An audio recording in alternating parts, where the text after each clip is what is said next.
ETF index mutual funds నేర్చుకుని stock మార్కెట్లో రాణించాలనుకుంటున్నారా? వెంటనే ఈ నెంబర్కి కాల్ చేయండి. నమస్తే, వెల్కమ్ టు సుమన్ టీవీ. నేను పద్మిని. ప్రస్తుతంతో పాటు ప్రముఖ ఆధ్యాత్మికవేత్త, వాస్తు జ్యోతిష పండితులు కేఎస్ఆర్ గారు మనతో పాటు ఉన్నారు. మాట్లాడదాం. సార్ నమస్తే. సార్ నమస్తే అండి. సార్, ఒక ధర్మ సందేహం. ఇది చాలా మందిని ఇప్పటికీ ఇబ్బంది పెడుతున్నటువంటి ఒక అంశం సార్. సతీ సహగమనం నుంచి చాలా వరకు మార్పులు వచ్చి ఆ ఇబ్బందుల నుంచి బయటపడింది మా ఆడజాతి అని చెప్పుకోవచ్చు. అయినప్పటికీ ఇంకా చిన్న చిన్న విషయాల్లో పోక్ చేయడం అనేది ఇంకా ఉంది అనేది మనం చూస్తూనే ఉంటాం.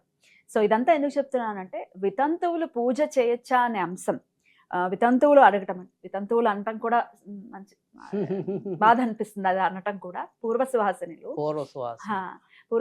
సువాసినీలు మరి పూజలు చెయ్యొచ్చా అని ఇప్పటికీ అడుగుతూ ఉంటారు. లేకపోతే వాళ్ళని పిలవచ్చా అని అంటూ ఉంటారు. ఎదురు రావచ్చా, ఇట్లా వాళ్ళకి సంబంధించి అనేక రకమైనటువంటి సందేహాలు ఉంటూ ఉంటాయి. దీనికి ఏంటి సార్, శాస్త్రం ఏం చెప్తోంది? ఒక్కసారి మీ ద్వారా తెలుసుకోవాలనుకుంటున్నాను సార్. అంటే పాత రోజుల్లో గనక ఇప్పుడు మనకంటే ఈ ఉత్తరాలు రాసే సంప్రదాయం అయితే మరుగున పడిపోయింది. ఏదో అర్థిగా మరి ఎక్కడైనా ఎవరైనా ఉత్తరాలు రాస్తున్నారేమో మనకి తెలియదు కానీ, గంగా భగీరథి సమానురాలని చెప్పి అని అని అనేవారు కదా కదా. అంటే పూర్వ సువాసిని అర్థం. డైరెక్ట్గా అలా అనకుండా చక్కగా అలాంటి మంచి పదాన్ని వాడారు. గంగా భగీరథి సమానురాలు అంటే భగీరథి అంటే కనుక ఎంత కష్టం మీద గంగను తీసుకొచ్చాడో, భర్త పోయిన ఆడది అన్ని కష్టాలతో ఆ సంసారాన్ని ఈదాలి అని చెప్పి, పైగా పవిత్రత కూడా ఉండాలి అని కూడా. సో అందుకని అంత చక్కటి ఉపమానాలని మన వాళ్ళు మనకి అందించారు. సో సరే, అవన్నీ మరుగున పడుతున్నాయి, అదొక బాధాకరమైన విషయం. కానీ ఈ ఏదైతే మనకి పాత రోజుల్లో కొన్ని నిజంగా ఇబ్బందులు ఉన్నాయి. అంటే అసలు ఎవరు నిజంగా వితంతువులు, ఎవరు దోషము అనేది అంటే అందరికీ ఒకటే ఆపాదించారు. అంటే పాత రోజుల్లో చూసినప్పుడు మీరు చెప్పినట్టు ఏంటంటే అనేక రకాలైన ఇబ్బందులు అనేవి ఉన్నాయి ఈ వితంతువులకి. అంటే అసలు ఇంక జీవితం అంటే ఎవరైనా పొరపాటున వితంతు ఎదురొస్తే కనుక పాపం వెనక్కి వెళ్ళిపోయేవాళ్ళు, మంచి శకునం కాదు అనేవాళ్ళు. సో తర్వాత రెండోది వచ్చేప్పటికి ఏంటంటే, ఇంకా పాత రోజుల్లో అయితే కనుక శిరోముండనం కూడా చేయించేవాళ్ళు ఆ ఆడవాళ్ళకి. జీవితం లేనట్టే అసలు వాళ్ళకి ఇంకా కదా, అలా ఉండేది. కానీ అంత స్థాయి నుంచి అంటే మీకు అందుకే నేను చెప్తున్నా, ఒక్కొక్క కల్పంలో ఉండే ఆచారాలు వేరుంటాయి. సో ఇలాంటి విధవలే కాకుండా సంతానం లేని ఆడవాళ్ళు ఎవరైతే ఉంటారో గొడ్రాల కింద, వాళ్ళని కూడా అలాగే చూసేవాళ్ళు. పైగా అక్కడ ఆ టైం కల్పంలో కూడా ఉన్నది ఏంటంటే కనుక, అలాంటి వాళ్ళకి మనం దానం ఇవ్వటం కానీ, అలాంటి వాళ్ళ ఈవెన్ గొడ్రాల యొక్క భర్తని మనం వేరే అంటే యజ్ఞాలకి కానీ, తర్వాత పితృ కార్యక్రమాలకు కానీ, వేటికైనా సరే ఆహ్వానిస్తే వాళ్ళకి కూడా దోషం ఉంటుంది. సో ఆ దోషానికి మళ్ళీ వాళ్ళు పరిహారం చేసుకోవాలి. సో ఇలాంటివి కూడా ఉన్నాయి. కానీ అలాంటివన్నీ మనం నెమ్మదిగా ఒక్కొక్క కల్పంలో కొన్ని మార్పులు అనేవి జరుగుతాయి.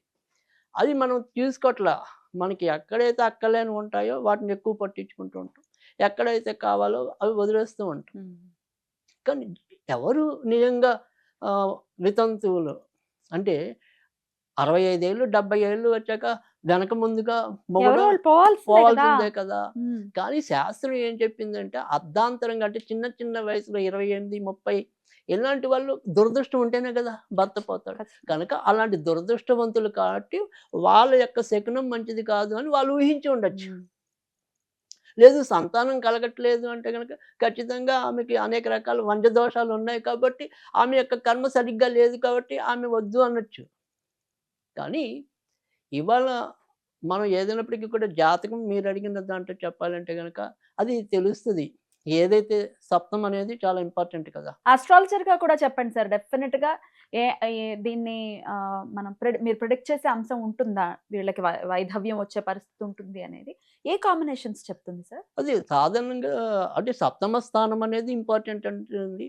సో సాధారణంగా ఎక్కువ శాతం అయితే కనుక శని, రవి, తర్వాత కుజుడు, ఈ 3 దోషాల్లోనే ఎక్కువ రావటం అనేది ఉంటుంది. రాహు వస్తే విడిపోవచ్చేమో కానీ భంగం కాకపోవచ్చు. అంటే వైధవ్యం ప్రాప్తించకపోవచ్చు. కానీ సప్తమంలో శని ఉన్నప్పుడు, సప్తమంలో రవి ఓచ అంటే తులా లగ్నం ఉంది. ఆ తులా లగ్నానికి రవి సప్తమంలో ఉంటాడు ఓచ అయితే. కానీ ఒక్కోసారి సప్తమంలో రవి వచ్చా అంతేగా మేషం తులాకి? అవుతుంది తులకి. మేషంలో రవి ఓచ కదా. మేషంలో రవి వచ్చి పొందుతాడు. సో అప్పుడు సప్తమంలో రవి ఓచ పొందుతాడు. సో పెళ్ళి అవ్వచ్చు కానీ జీవిత భాగస్వామి తొందరగా ఇది అవ్వడానికి ఉంటుంది. ఓకే అది మంచి ప్లేస్ కాదు. ఓకే సో శనికి నీచం, అవును సప్తమ స్థానం మళ్ళీ సేమ్ మేషం. మేషం సో వైధవ్యం ఉంటుంది. Hmm. సో భర్త ఏదైనా సరే ప్రమాదంలో పోవడానికి అవకాశం ఉంటుంది. తర్వాత వచ్చేప్పటికి కుజుడు అష్టమంలో. సో కుజుడు అష్టమంలో ఉంటే కుజదోషం అని అందరికీ తెలుసు. కానీ ఆ కుజదోషం వర్తిస్తుందా లేదా అంటే ఆమెకి దగ్గరలోనే ఏ కుజదశ ఉందనుకోండి, అప్పుడు అష్టమంలో కుజుడు ఉన్నాడు అనుకోండి, చాలా ఇంపాక్ట్ అనేది వెంటనే కనిపించడానికి ఉంటుంది. ఒకవేళ ఏ చిన్నప్పుడు అయిపోయింది, పెళ్ళవక ముందే అయిపోయిందంటే అదే అప్పుడు అంత ఉండదు. అందుకని ఉండదు. మనం అందరినీ భయపెట్టేయకూడదు అంటున్నా.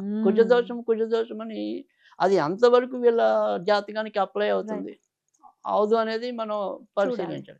తర్వాత కొన్ని కొన్ని సందర్భాల్లో మళ్ళీ కేతువు వల్ల కూడా ఏర్పడడానికి ఉంటుంది. ఎందుకంటే కేతువు కుజుడు సమానం కాబట్టి ఆ రకంగా కేతువు ఎక్కడ ఉంటాయి ఈ పరిస్థితి? అదే అష్టమ స్థానంలోనే కేతువు ఉంటే ఇబ్బంది ఉంటుంది. మళ్ళీ సప్తమ స్థానంలో ఉన్నా కూడా ఇబ్బంది అనేది ఉంటుంది. Okay. సో సప్తమంలో రాహు ఉంటే విడిపోవచ్చు, లేదా వేరే సంబంధాలు ఏర్పడచ్చు జీవిత భాగస్వామి. అంత డేంజర్ కాదు.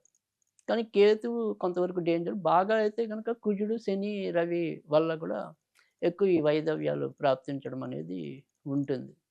అయితే వైధవ్యం అనేది ఏంటంటే నిజానికి ఆడవాళ్ళని అంటున్నాం, కానీ మగాడైనా కూడా తన అంతే కదా. భాగస్వామిని పోగొట్టుకున్నప్పుడు వాడు దుర్బలుడే. ఉమ్. సో పైగా ఇంకా ఆడవాళ్ళ కన్నా కూడా కష్టాల్లో అష్టదరిద్రాల్లో మగవాడికి భార్య పోవటం అనేది రాసింది. ఇంకే యజ్ఞ యాగాదికి ఆయన అర్హత అర్హతం అనేది ఉండదు. ఉండదు. తర్వాత రెండు అష్ట కష్టాల్లో ఒక కష్టంగా ఇచ్చారు. కష్టం భార్య లేకపోవడం, భార్య భార్య లేకపోవడం. వియోగం. సో భార్య ఏమంటాం, భర్త లేకపోయినా భార్య హాయిగా నెట్టుకొస్తుంది. సో భార్య లేని భర్త నెట్టుకు రావడం అనేది మనం అనుభవంలో చూస్తే చాలా కష్టం ఉంటుంది. అనేక రకాల సమస్యలు కూడా ఉంటాయి. సో ఎవరికి పోయినా కూడా నన్ను అడిగితే ఇబ్బంది. కష్టమే. కానీ ఈ ఏదంటే ఆడవాళ్ళనే ఎక్కువగా వేలెట్టి చెప్తాం. అంటే ఒకానొక సమయం అంతా కూడా పురుషాధిక్య ప్రపంచం ఉండటం, ఎక్కువ శాతం ఈ శాస్త్రాలన్నీ కూడా పురుషులే రాసి ఉండటం, అప్పుడున్న కాలమాన పరిస్థితులు బట్టి అలాంటి కొన్ని చెప్పించి ఉండొచ్చు. కానీ Right. మరి అసలు పూజలు చేయొచ్చా? ఖచ్చితంగా చేయొచ్చు. సో ఏదైనప్పటికీ కూడా మనకి కొన్ని కొన్ని వ్రతాలు ఇద్దరు కూడా కూర్చొని చేసేవి ఉంటాయి దంపతులు, కానీ మిగతావి ఎవరికి దంపతులతో అవసరం లేదు. సో శుభ్రంగా చేసుకోవచ్చు. లక్ష్మీ పూజ కుంకుమతో చేయటం లాంటిది అన్ని ఏదైనా చేయొచ్చు, హ్యాపీగా చేసుకోవచ్చు. హ్యాపీగా చేసుకోవచ్చు. అందులో అయితే ఎటువంటి సందేహం లేదు. తులసి పూజ ఇంకా అడుగుతూనే ఉంటారు. దేనికైనా కూడా వాళ్ళకి కూడా వీళ్ళకి ఎంత అర్హత ఉందో వాళ్ళకి కూడా అంతే అర్హత ఉంది. భార్యాభర్తలు ఇద్దరు కలిసి చేసుకునే వాటికే తప్పదు. కొన్ని దంపతుల పూజ అని ఇలా ఉంటాయి కొన్ని వ్రతాలు. సో అలాంటి వ్రతాలు కంపల్సరీ భర్త ఉండాల్సింది ఏదైనా ఉంటే తప్ప మీ మానాన్ని మీరు చేసుకోవడానికి ఇబ్బంది ఏముంది? ఏమీ లేదు. సో ఖచ్చితంగా భయపడకుండా, అంటే దేవుడి దగ్గర ఎప్పుడు భయం వద్దు. సో సంతోషంగా స్వేచ్ఛగా వెళ్ళండి. వాళ్ళకి ఎంత అర్హత ఉందో మీకు అంతే. సో రెండోది వచ్చేప్పటికి ఏంటంటే సాధారణంగా అంటే ఇక్కడ మనం చూసినప్పుడు సరే జాతక రీత్యా ఏ ఏ గ్రహాలు కానీ ఏ ఏ స్థానాలు బట్టి దుస్థానాలు బట్టి లేదా వాటి యొక్క దృష్టి, అంటే ఇప్పుడు ఏదైతే సప్తమ స్థానం మీద వాళ్ళ ఆ సప్తమ స్థానంలో లేకపోయినా సప్తమ స్థానం మీద శని యొక్క దృష్టి ఉన్నా, అష్టమ స్థానం మీద శని యొక్క దృష్టి ఉన్నా, తర్వాత మరి కుజుడి యొక్క దృష్టి ఉన్నా కూడా ఒకసారి జరుగుతాయి.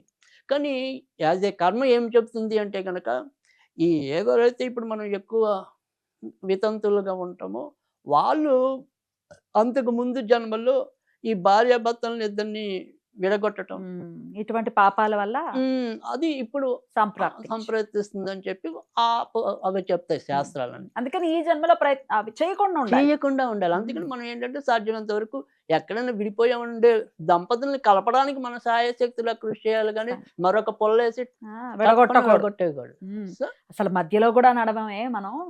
అద్భుతమైనటువంటి సంస్కృతి అలాంటిది. అందుకని మీకు బాగా 100% తెలిసినా కూడా నన్ను అడిగితే భార్యాభర్తల విషయాల్లో కల్పించుకోకుండా ఉండటం అనేంత శ్రేయస్కరం మరొకటి కాదు. అద్భుతం సార్, కరెక్ట్ చెప్పారు. కరెక్ట్ వర్డ్ కూడా అది.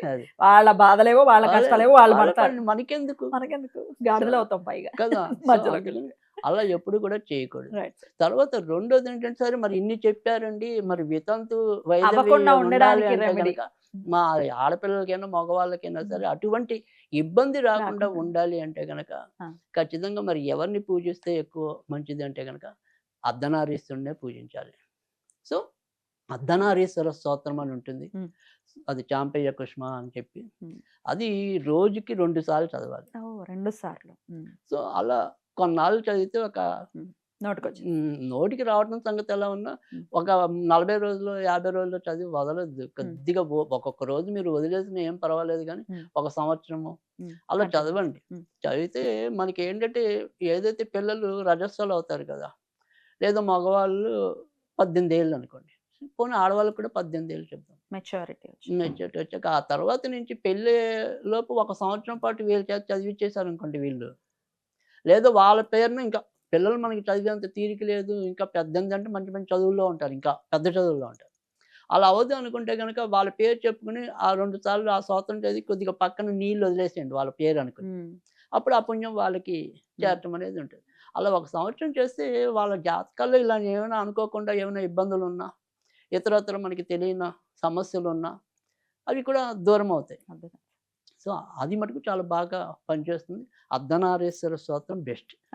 అద్భుతం సార్. చాలా చాలా అద్భుతంగా మాకు తెలియజేశారు సార్. ఒకంత ఊరటనిస్తుంది పూర్వ సువాసనులకి ఈ వీడియో. ఖచ్చితంగా వాళ్ళు బాధపడాల్సిన అవసరం లేదు. మన జన్మ హక్కు, కుంకుమ మన జన్మ హక్కు, అంతే కదా, మనతో ఉంటుంది అంతే. ఇప్పటికి కొంతమంది ఇప్పుడు మనకి ఏదంటే ఒక ఏమంటారు విప్లవాత్మక మార్పులు వచ్చినప్పుడు పాతలో ఈవెన్ మా అంటే మా నాన్నగారే మా అమ్మగారితో ఒకటే మాట అన్నారు, నీ కుంకుమ అనేది నేను లేనప్పుడే నీకు వచ్చింది, అవును, నేను పోయాక నువ్వు తీయాల్సిన అవసరం లేదు. సో అది కనుక పెట్టుకో అని చెప్పారు. సో అలా ఇవాళ రోజున ఇది ఎప్పటి మాట కదా, ఇంచుమించు 80s లో మాట అది. సో అది అందుకే ఉండాలి, అంతేగాని పోక్ చేస్తూ ఇంకా వాళ్ళని బాధపడుతూ ఇంకా ఏలని చేస్తూ అంటే మీకు తెలియదు. ఇంకా కొంత ఈ ఇప్పుడు మొత్తం పర్వాలేదు, ఆ సంస్కృతి పోయింది. ఎంత బాధాకరమైన సంస్కృతి అంటే ఒకప్పుడు మనది ఈ 11వ రోజు ఏదైతే అసలే భర్త పోయిన భార్య వియోగంలో ఆమె ఉంటే ఆమెను ఒక చిన్న మందిరం లాంటి దాంట్లో పెట్టి చూడటం, ఉమ్మటం, నోట కొద్దిగా జీలకర్ర ఏదో పెట్టుకుని ఉమ్మాలి. సో ఎంత దిక్కుమాలిన పరిస్థితులు అంటే అలాంటివి ఉండేవి. సో అలాంటి నుంచి మనం బయటపడినందుకు ఎంతో కొంత ఆనందించాం. కానీ నేను అనేది ఏంటంటే మనకి చక్కటి స్వేచ్ఛ అయితే ఉంటుంది, ఆ స్వేచ్ఛను సద్వినియోగం చేసుకోండి, అదే నా మాట. అంతే. అద్భుతం. చాలా చక్కగా తెలియజేశారు సార్. ఇంకొక మాట ఏమిటి అంటే, ఎంత వైధవ్యం రాకపోయినా భర్తకి ఇవ్వాల్సినటువంటి వాల్యూ ఇవ్వకుండా ఉన్నా, అదిగా నేను అంటున్నా, ఆ స్వేచ్ఛ మనకి ఇచ్చాడు ఉంది కదా, సరిగ్గా దుర్వినియోగం చేసుకోకూడదు. ఉన్నాడు అంటే అదే కదా, యారా అంటే యారా అని, పోరా అంటే పోరా అని, అంత అవసరం లేదు. మర్యాద ఇవ్వగదగిన మనిషే మన జీవితాల్లో కదా. ఇద్దాం. అద్భుతం సార్. చాలా చక్కగా తెలియజేశారు సార్. నమస్తే.